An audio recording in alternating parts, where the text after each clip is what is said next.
Hi mga ka-aquatics, for today's video mag-a-update tayo dito sa ating mini fish farm. So matagal-tagal na tayong hindi nakapag mini fish farm update. So siguro mga 3 months na tayong hindi nakakapag-update dito. So ayun nga. So samahan nyo ako sa pag-update natin dito sa ating mini fish farm. So aalamin natin yung mga nabago dito sa ating mini fish farm or mga nadagdag na mga isda tapos mga ibang lagayan natin. So ayun. So ayun nga mga ka-aquatics, dito ulit tayo magsisimula katulad ng mga unang pag mini fish farm update natin. So ayun. So dito ay dati lang naman nandyan pa rin yung mga breeder ng goldfish tapos mga tetras dyan.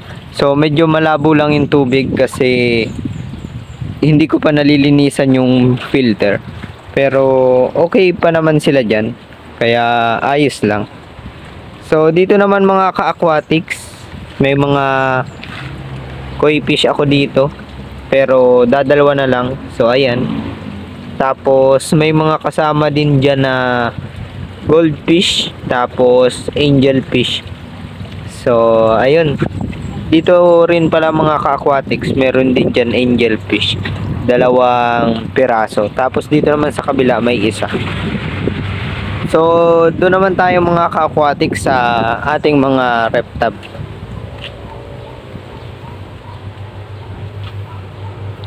So dito naman mga ka-aquatics, mga guppy chops dito.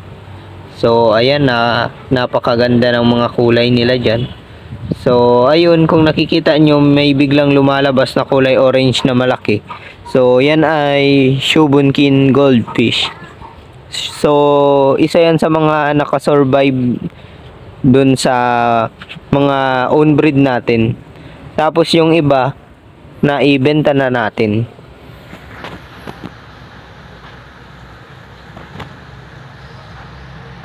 So ayun, dito naman tayo mga ka-aquatics sa kabila. So dito naman mga ka-aquatics, isa na lang na breeder ng platy ang nakalagay dito, pero maraming fry, pero hindi masyadong makita yung mga fry kasi nga nakatago. So ayun, dito naman tayo mga ka-aquatics sa kabilang tab. So dito naman mga ka-aquatics ay yung mga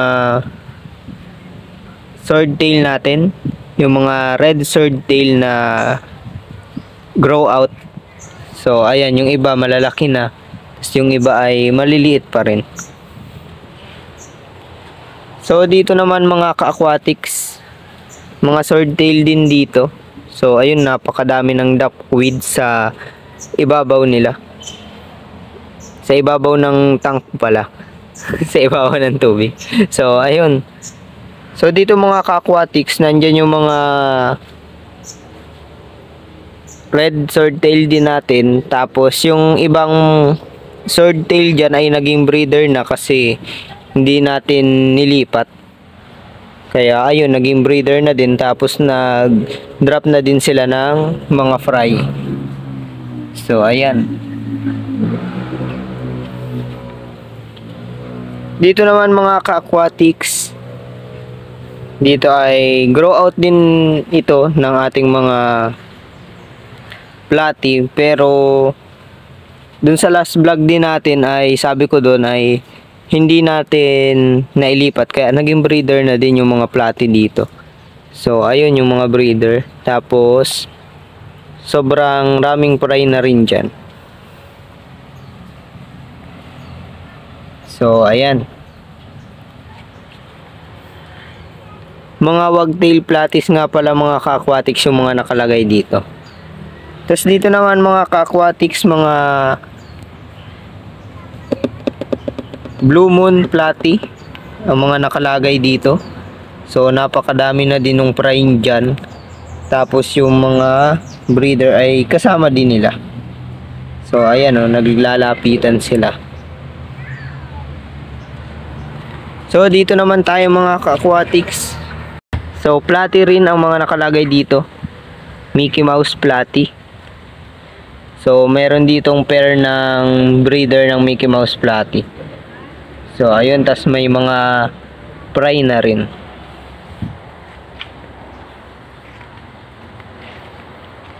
Dito naman mga ka-aquatics, ay ang nakalagay dito ay Shoubunkin goldfish. So ayan, kung nakikita nyo yung mga nasa ilalim na mabibilis ay Shoubunkin goldfish yan. So kung mapapansin niyo, brown na yung tubig dito. So kung sa tingin nyo ay hindi na maganda yan sa isda natin,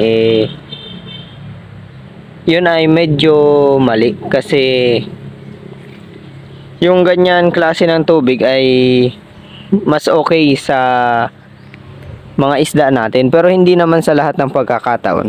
Syempre pag sobrang dumi na yan, nakakasama na rin sa mga isda natin. Tapos kung mapapansin ninyo dito ay talagang brown talaga siya yung tubig, so madilaw, tapos hindi masyadong clear. Tapos dito naman sa ibang tab ay kahit madumi yung ilalim nung tab ay malinis pa din or clear yung water. So yan ang pinagkaiba kapag may plants tayong nakalagay or wala. Kasi isa sa dahilan kung bakit nagiging clear yung tubig ng ating mga tab ay dahil sa ating mga aquatic plants. So ayun. So doon naman tayo mga ka-aquatic sa mga ibang rep tab doon. So ayun mga ka-aquatics, dito naman tayo sa tab dito. So ayan, kung makikita nyo, napakadami ng mga EBM guppies dito. So ayan, lalo na silang rumami. Tapos sobrang dami na din ng mga fry na pinag-drop nila. So ayan, yung iba nakatago. Pero sobrang rami na talaga mga ka-aquatics. Kung gusto nyo nga pala mag-order mga ka-aquatics, can ship nationwide tayo via LBC po. So syempre sagot nyo ang shipping fee tapos transport permit natin, kasi mas maganda yung legal yung transport natin. So kukuha tayo ng permit sa BPAR para syempre walang maging problema sa mga shipment natin, tsaka mas lalong maingatan nung ating courier yung ating mga live fish. So ayun, dito naman tayo mga ka-aquatics. Dito naman ay mga AFW guppies. So nandyan yung mga AFW guppies natin. So ayan, kung gusto nyong umorder nyan, PM na lang kayo sa aking page na JLB Aquatics Official. So ayun, dito naman mga ka-aquatics, ang nakalagay dito ay mga EBM guppies rin. So ayan, kung makikita nyo, napakadaming fry. Tapos madami na din dyan na mga adult na EBM guppies. So dito naman tayo mga ka-aquatics. Dito naman ay grow out ng ating mga AFR guppy. Pero actually hindi talaga siya grow out kasi breeding tank talaga to. Kaso nga lang, yung mga ibang fry ay di natin naililipat, kaya lumalaki na lang din sila dyan. Pero pag may time naman tayo ay nililipat syempre natin para mas marami tayong ma-produce. So ayun, dito naman mga ka-aquatics ay yung mga breeders din ng AFR guppies. Tapos marami na din ditong mga fry. So ayan. Tapos dito naman mga ka-aquatics, kung makikita nyo, mga EBM guppies rin ang mga nakalagay dito. So napakaganda ng mga tail niyan mga ka-aquatics. So, puro male nga lang pala ang mga nakalagay dito, mga ka-aquatics. So, ayun. Dito naman mga ka-aquatics ay yung male na AFW guppies rin natin. So, ayan. Pero dadalawang piraso lang to. Kasi yung iba ay hindi ko pa nailipat tapos di ko pa dito nailagay. So, ayun. Dito naman tayo sa reptab na ito. So, dito mga ka-aquatics ay yung mga breeders ng red swordtail. So, ito yung pinaka breeding tank talaga ng mga swordtail ko. So, ayan, napakalaki ng mga swordtail dyan.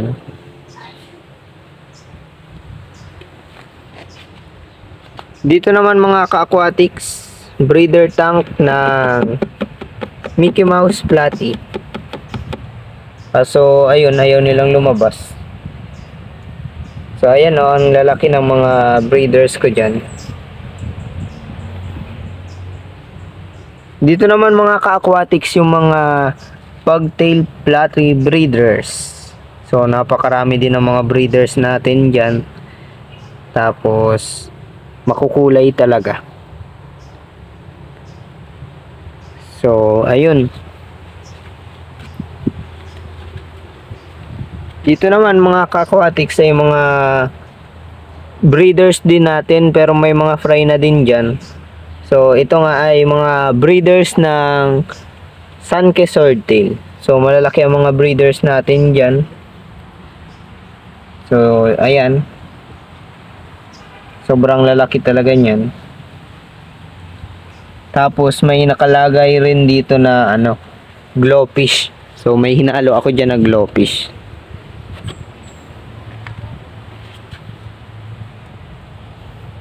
Dito naman mga ka-aquatics ay mga Blue Moon Platies rin yung mga nakalagay dito. Mga breeders. Tapos may hinalo din ako dyan na Danyos. Sobrang dami din ng mga fry dito. So ayan kung nakikita ninyo. So hindi pa ulit ako nakapag-harvest simula nung nag-harvest tayo ng 3 beses dun sa lahat ng reptab natin na mga platy ang nakalagay. So nilipat ko yung mga yun doon sa concrete fish pond doon sa gitna. So dito naman mga ka-aquatics, mga breeder dito ng Lyre-tail Molly. So Black Lyre-tail Molly yung mga nakalagay dito. Tapos yung breeder ng Green Danyos. So ayun. Dito naman mga ka-aquatics, may trio pa ako dito ng PKBM breeders. So ayan. Malalaki din yung mga breeders natin ng PKBM kaso matagal na akong naghihintay. Wala pa din silang dinadrop. So nilagyan ko nga din yan ng breeding cage kaso kahit nilagyan ko ay siguro ay hindi pa din talaga sila magdadrop ng mga anak nila. Kaya ayun, tinanggal ko na lang ulit yung breeding cage. So bahala na sila dyan. Marami naman tayong plants para pagtaguan ng mga fry nung PKBM kung sakali man na mag-drop sila. So ayun. Dito naman tayo sa sa reptab na nakalagay dito sa ibabaw ng concrete fish pond. So ayun, dito mga ka-aquatics ay yung mga breeders ng ating mga guppy chops. So ayan, sayang lang daw ang oras natin sa mga guppy chops. Pero para sa akin di naman. So ayun nga, marami na din dyan ng mga breeders. Tapos napakadami na din ng mga fry. So nakailang lipat na ako ng mga fry dito. Siguro mga 3 batch na rin. Pero ayun, marami na naman dyan mga fry ng guppy chops. Tapos di pa rin natin na ililipat dyan. So yung pinakita ko nga pala sa inyo kanina mga ka-aquatics ay mga grow out na natin yun ng ating Guppy Chops. Yung mga naunang pinakita natin dun. So ayun mga ka-aquatics, dito naman sa concrete fish pond. So ito ay grow out ng ating mga Guppy Chops. So pagkakagaling dito ng mga fry, nililipat natin dito para mas mabilis silang lumaki. Kasi nga malaking lagayan nila. Tapos syempre nahiwalay natin yung mga fry doon sa parents.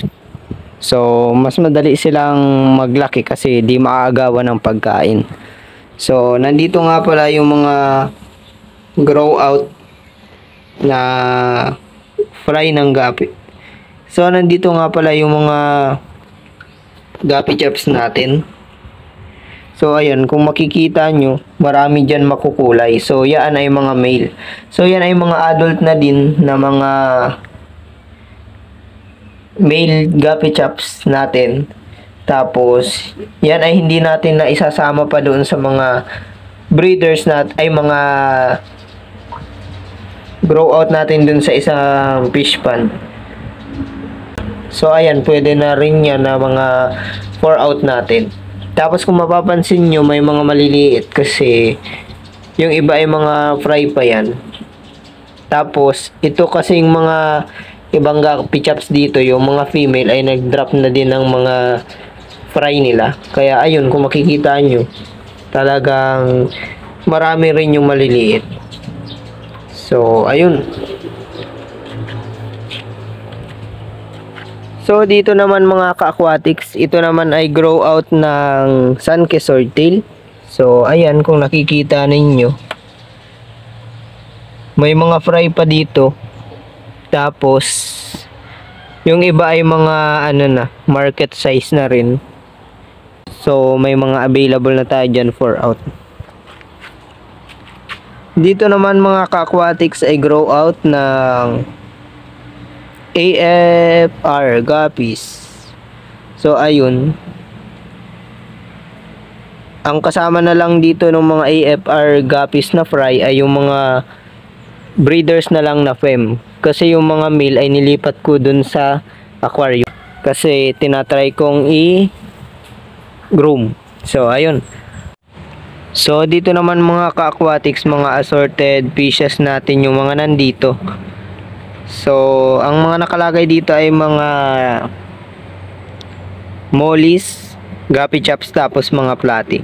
So meron tayo ditong mga isda na binebenta sa murang halaga lang para halimbawa yung mga bata ang bibili sa atin or bibisita sa atin ay afford nila yung ating mga isda. So kung gusto nilang bumili ay makakabili sila at makakapag-alaga. So ayun. So ayun mga ka-aquatics, dito naman tayo sa concrete fish pond natin dito sa gitna. So ayun, kung nakakapanood na kayo sa mga previous vlog natin, dito natin nilalagay yung mga fry ng platy. So ginawa natin itong grow out pond ng mga platy natin. So assorted na yung mga nakalagay dito. So yung iba ay nakuha na natin para ibenta, tapos yung iba ay nandyan pa rin para palakihin. So ayun. Dito naman tayo mga ka-aquatics sa isang concrete fish pond natin. So dito naman mga ka-aquatics ay yung mga fry naman dito ng mga local Oranda goldfish. So ayan, yung iba nag-molt na. So naglagay nga pala ako dito ng halos nasa 350 pieces na fry. Kaso ayun, syempre hindi naman lahat yun ay mabubuhay. Kaya ayun, unti-unti na nabawasan. So pero meron pa naman mga ka-aquatics, marami pa naman din yung mga nakalagay dyan. So ayun. So dito naman mga ka-aquatics ay grow out dito ng mga mollies. So ayun, may isa na dyan na malaki. Yan yung naiwan dun sa mga hindi natin nahuli nung hinuhuli natin para ibenta. So ayun, may mga fry dito ng mga mga black na lyre tail molly. Pero syempre ayun, nakatago sila. So dito naman mga ka-aquatics, breeders natin ng mga assorted mollies. So yung mga ordinary mollies natin dito. So ayan, kukunti na lang yung mga breeders natin dyan. Kasi yung iba namatay gawa siguro sa sobrang init kahit mapuno naman dito. So ayun, doon naman tayo mga ka-aquatics sa mga aquarium natin doon.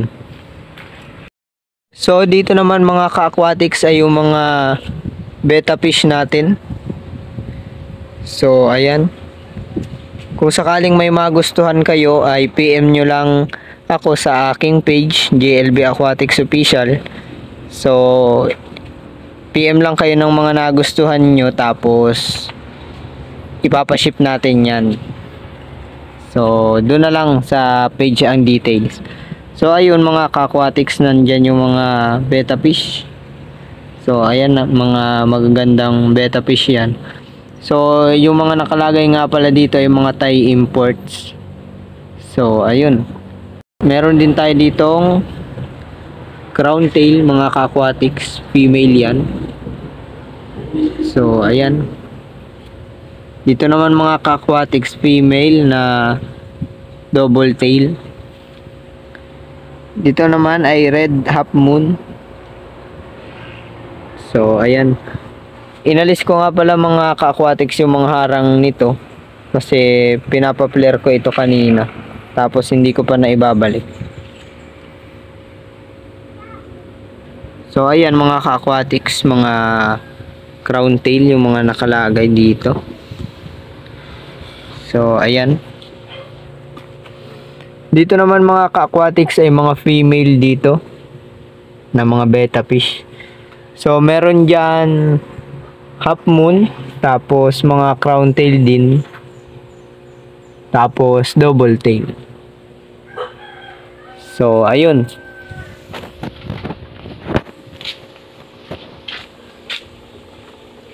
so dito naman mga ka-aquatics, so ayan, may mga junior size tayo dito ng multicolor double tail.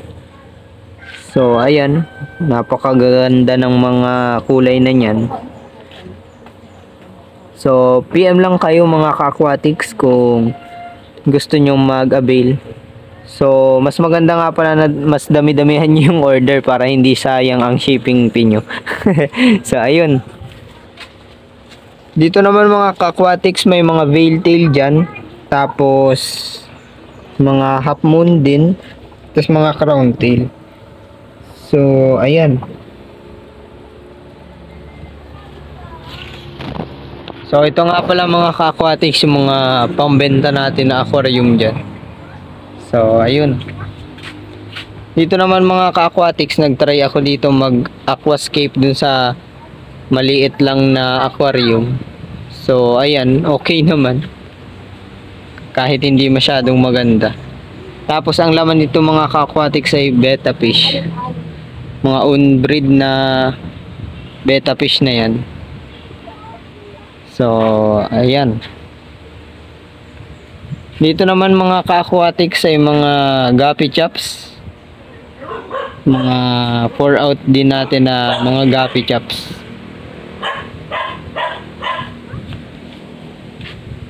Dito naman mga ka-aquatics ay yung mga betta fish din natin. Meron tayo ditong HMPK multicolor. So ayan, mga Nemo.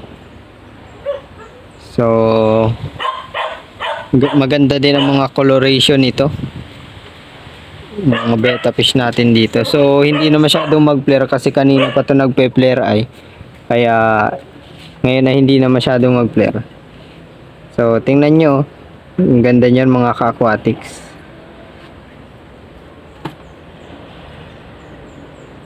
Tapos may fem nga pala mga ka-aquatics nandun sa loob. So ayun, kung nakita nyo man, Basta yung naandun sa kabilang tank. So ayun, may isang fem din dun, mga ka-aquatic, sa isang tank dun sa likod. Dito naman mga ka-aquatics ay orange base na FCCP. Tapos dito ay double tail na copper. So ayan. So PM lang kayo mga ka-aquatics kapag may nagustuhan kayo dito. Mga mura lang yan mga ka-aquatics. So ayan, dito naman double tail red mascot. Dito naman mga ka-aquatics double tail na rin, kaso napunit yung mga pins. Kusang napunit na lang, kusang naputol. Siguro ay sa water quality natin, tas nag tail bite. So ayun, ang ganda na sana yan mga ka-aquatics, kaso ayun nga, napunit-punit yung mga pins. Pero gagaling naman yan, kaya lang medyo matagal. Kasi ito mga ka-aquatics, napunit rin to, pero ngayon ay medyo bumabalik na. So dalawang beses na nga pala ito napunit. Una nung may salagubang na pumasok dito sa taas. Tapos yung pangalawa itong nagsariling tail bite na, tapos ayun, napunit. So napakaganda naman sana nito, tapos sobrang laki ng mga pins niya dyan. So ayun nga, dito naman mga ka-aquatics, meron tayo ditong double tail. So ayun, tapos dun sa kabilang tank ay yellow pansy na HMPK.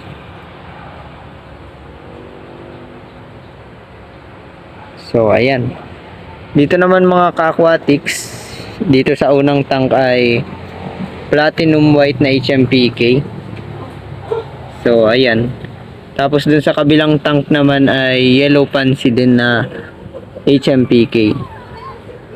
Dito mga ka-aquatics ay male half moon yung mga nakalagay dito sa unang tank. Tapos dun sa likod naman ay male half moon din. So ayan, dito naman mga ka-aquatics ay mga assorted fishes din natin yung mga nakalagay dito. Tapos dito nga pala mga ka-aquatics ay mga EBM na guppies. So ayan, dito naman ay mga Shubunkin goldfish. Tapos may isa dyan na Glotetra. Dito naman sa baba mga ka-aquatics ay mga betta fish rin yung mga nakalagay dito. Tapos dito ay mga fry ng multicolor natin. Tapos dito rin mga fry ng multicolor dyan. Tapos dito naman ay mga yellow fancy na mga fry. Tapos dito naman mga ka-aquatics, nakalagay dyan ay mga multicolor din na mga fry. Kaso di ko lang alam kung marami dyan mag-survive kasi may sakit yung mga isda dyan. Pero sana naman mapa-survive natin. So ayun,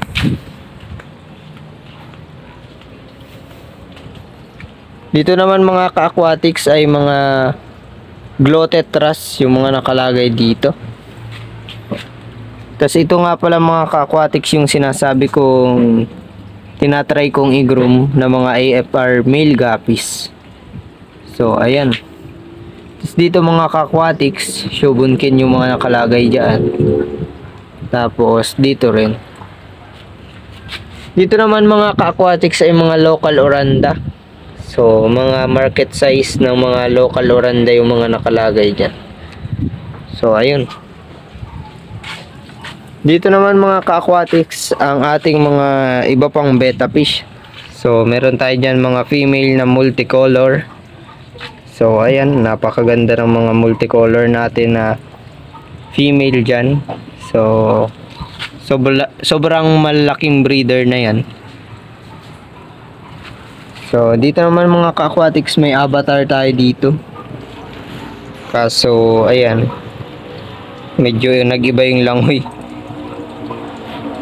So, dito naman, crown tail. Itong magkatabi ay crown tail. Tapos dito ay double tail parehas. So, ayun. Astig yan mga ka-aquatics ito. Kasi, pag naiilawan yan, para siyang umiilaw. So, ayun. Dito naman mga ka-aquatics, mga female betta fish din yung mga nakalagay dito. So, ayan. Itong isa mga ka-aquatics ay male ito. Dito naman mga ka-aquatics, ito ay female half moon. Tapos, HMPK itong dalawa. Tapos, half moon ulit. Tapos, dito mga ka-aquatics ay mga veil tail na mga male. So, ayan, malalaking masyado yan. So, ayun, kung gusto nyo mag-avail ng ating mga isda, PM nyo lang ako sa aking page, JLB Aquatics Channel. At doon na lang natin pag-usapan ang mga details. So, ayun. So, yun lang muna mga ka-aquatics for today's video. At kung hindi pa nga pala kayo nakakapag-subscribe sa aking YouTube channel, please subscribe na po. And please like, comment, and share na din po. And also, follow nyo ako sa aking TikTok account na JLB Aquatics PH. And like and follow na din sa ating Facebook page na JLB Aquatics Official. So, ayun lang. Salamat!